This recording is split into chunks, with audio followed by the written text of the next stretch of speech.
welcome to the Toffee Blues, your source for all things Everton, and welcome to another player performance review segment for the 1920 season.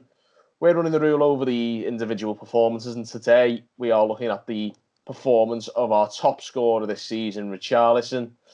Teddy and Rob joined me for this, and we'll start with you on this one, Teddy. No second season syndrome, was there really, for Richarlison? It was pretty impressive for the second season. Yeah, went from strength to strength. I think he pretty much, settled the question of where's his best position. Last season he played up front by himself, and he back to goal and all that didn't really suit him. But then, as soon as December 2019 came around, Duncan Ferguson put him up front with Calvert-Lewin. Just went on from there. Absolute quality player. He's for me Everton's best player easily. And he's going to have some career. If he carries on the way he's going, he's going to go right to the very top. It might not be at Everton, but he's a Champions League player easily, and we've got him for the time being. And I just hope we can keep holding him for as long as possible because he's quality. Yeah, Rob, what about you, mate?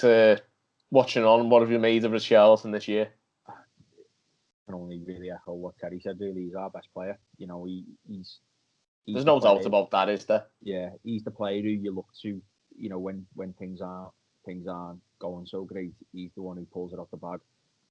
And, picked a few times out last season. I remember just before the lockdown, after we played Palace at home, and we went ahead and then come out, played second half, really, really sloppy. They got one back, and it was him who changed the game for us. Ran the length of the pitch and put one in the bottom corner. He's just that player. He's that impact player that you want on your team. He's a snide. He's everything that you want. Everton fans love everything about that. That's the exact type of mould of player that an Everton fan wants to see playing for Everton. Yeah, and he's like that. I just hope we can keep hold of him as long as possible. But I think if the time comes when we do have to sell him, I think he'll be Everton's first £100 million player when it comes to it. Or if it comes to it, I hope it is at us. We can give him Champions League football. That's the long shot. But he reminds me, he's a completely different kind of player. But he's got that aura about him. That's it for me. That's Tim Cahill, lad. Everton fans absolutely love him because he just pulls it out the bag all the time for you. He scored what did he end up on this season? Was it 20? 16 goals, 16, I think he got. 16 goals. No, sorry, 15 in the Prem. I think it was about like 17, 18 and 17, 18. He pulls it out the bag all the time for you, and he leads the team for me, and he plays out, and Everton players should play, and he just reminds me of Tim Cahill in that sense. Like Everton fans just idolise him, and when he's on the pitch, you're in with a shot of winning. That's all. That's it. That is it. It's very much like Tim Cahill in that respect. I think our chances of winning games of football are instantly better when he's on the pitch. Yeah, he's a completely different kind of player, but in terms of impact, he reminds me so much of him in terms of how he, what he does on the pitch for you. And drags the team forward, but like by the scruff of the neck at times, doesn't he? Yeah.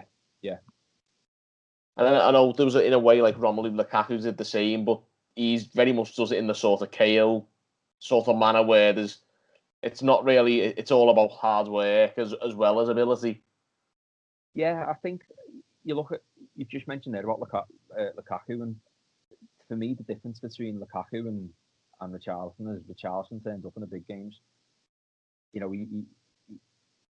His goals are vital, whereas Lukaku's goals were vital, but 6-3 against Bournemouth, that's not that kind of vital. Do you know what I'm trying to say? He's more important than him in terms of his contribution to the team. He doesn't really go missing with Richarlison. At least he's in there scrapping. He'll try. And as work, and I think that's what I mean when I say that's everything that an Everton fan wants to see from a player when they put on the Everton shirt. Yeah, it doesn't matter how well or badly you play. You've just got to graft until the final minute.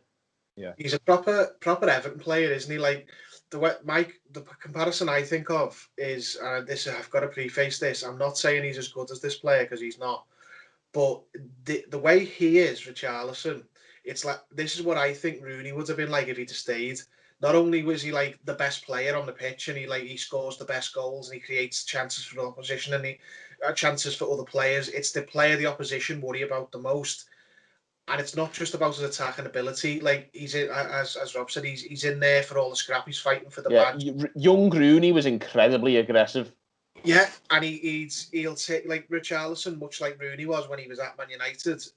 You'd see him turn up at right back defending if he needed to, or like, he's the first to throw his head in for it, like defending a corner and stuff like that. He's just that combative, proper Everton player. And then like not only that, he gets the club as well. Like his interactions online with fans and like gives every game he gives a fan a shirt in the crowd to a kid. And he's going, that's a proper Everton player, and it's I wish we had 20 of them, because honestly, he gets it, and that's why he's connected with the supporters in a way Lukaku never did. Lukaku scored well more goals than him, and was, I think, more important to that Everton team, because the rest, as we saw when he left, the team collapsed without his goals. Richarlison, I think, if he left, we'd be half the team. But when Lukaku left, we were 10% the team. You know what I mean? But Richarlison's got a connection that Lukaku never has, because Lukaku, we were just he was passing through. Like, I'm here before I get me big move back to like the top, the big time. And I don't even hold that against him. That's fine. But I think Richarlison, he's on Twitter the other day asking people to Photoshop Neymar into an Everton kit. That's because he's got Everton on the brain. Lukaku wouldn't, like, he broke out in a sweater, but second he got an international duty, he didn't like to, he used to blag that he never played for Everton. Yeah, that's a brilliant point. He really does buy into the club, doesn't he? And I think that'll mean whatever happens in the future, whether he moves on or not, I think he'll be remembered as one of the finest players of certainly the Premier League era for Everton. I think he's heading very much in that direction if he carries on the way he's going. I think Everton. Sorry, go on. I'm eating my words on Richarlison as well. I remember the day, he signed for the club, and I was really underwhelmed by it, to be honest with you. I thought, whatever you believe is 35, 50 million, whichever it is, I thought that was a massive outlay for a player who faded after 7 or 8 games in his first season and really struggled. But obviously Marco Silva put all that faith in him, and he repaid it last year and he's repaid it again, in the season just gone, and let's hope he's even better next year. Yes, to be fair, I'd argue this season he was even better than last year, even though the team probably weren't. I think he was. I think what he did this season was he curbed his stroppiness. I felt. Yeah, he sulked a bit in his first season, didn't he? When things weren't going well, but this time he kind of put that to one side and just he run through brick walls for you. Him and Dominic Calvert-Lewin up front at one point were absolutely lethal, and long may it continue. Yeah, I think that's the one situation, is that for once we don't go into a season thinking, oh God, we badly need a striker. How often do Everton fans go into season, oh, we need a striker, we need a striker? We actually, you'll still see that. You go on Twitter, you'd see that if we had Ronaldo, Messi, and Mbappe. You go, yeah, but you need 4, don't you? I think I'd like to see us buy a striker. We will never ever we need that Lewandowski as well. Yeah, honestly, mate, that's an Evertonian case. There's always some fans somewhere who think we need a striker. It is literally, we're not getting enough goals. We need a striker. Yeah. Alan Shearer thinks we need a striker. Alan Shearer said it. I know that was actually what I was like dropping the hint at there, to be honest, because like that astonished me. Imagine having a gun. Imagine having a gun in a war and it's empty of bullets because you're not creating any chances for them. What he needs is another gun. Well, doesn't he need bullets? Nah, he just needs 2 guns. That's what he needs. 2 empty guns. That's the Alan Shearer, and who's the other idiot? McCoist said it as well. When they were on Amazon, it's like, yeah, I think they need to go and get a striker. Like, they're actually paid. They're actually honestly paid. Yeah. Well, let's see. To be fair, Alan Shearer should know that better than anyone, because he was a really good striker who had rubbish service off crap players at Newcastle most of the time.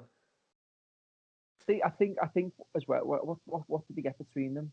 What, just shy of 30 goals for 2 players? Well, yeah, I think there was Richarlison got 17 and Calvert-Lewin got 15. I think. Yeah, or he got more than 30. Then there's not many teams in the league outside the top 6, probably, where both strikers get chip him at that amount, chip him at that amount of goals. And long may it continue. I know Calvert-Lewin didn't have the best restart after the COVID break, but he still got himself into good positions, and he still, Richarlison still fed off it. So as long as one of them banging him in, that's good enough for me. That's right. You can't argue when you've got two strikers who can do the business. It's a massive step forward, but we just need that midfield now to get a grip. If we get a midfield which can actually provide service to these strikers, I think you'll see more from the pair of them. Yeah, it'd be nice to see both Richarlison and Calvert-Lewin do a bit more than feed off scraps. Yeah, you look at the goals they scored last year. A lot of them are set pieces, punts into the area. They're sort of hitting hope. There wasn't a lot of either of them getting in behind from through balls or anything like that. But it's a good job. It just shows how effective they are, really, that they can feed off them kind of scraps. Yeah, I mean, God forbid we actually buy a midfield, and you never know. Anyway, we'll leave it at that. Richarlison, score out of 10. Rob? 9. Terry? 9. And I was going to give him a 9 as well. It's a 999 for Richarlison. Call the plot. Joe Anderson's ringing up as we speak. So yeah, there you go, guys. Let us know your scores out of 10 for Richarlison. Drop us a comment. Let us know what you think Richarlison can do for us next season as well. Like how you're feeling about. Obviously, this is definitely one of the more positive reviews we've done. So let us know your opinions. Give this video a like as well, and subscribe to the Toffee Blues for more content. And until next time, thank you for watching. We'll see you later.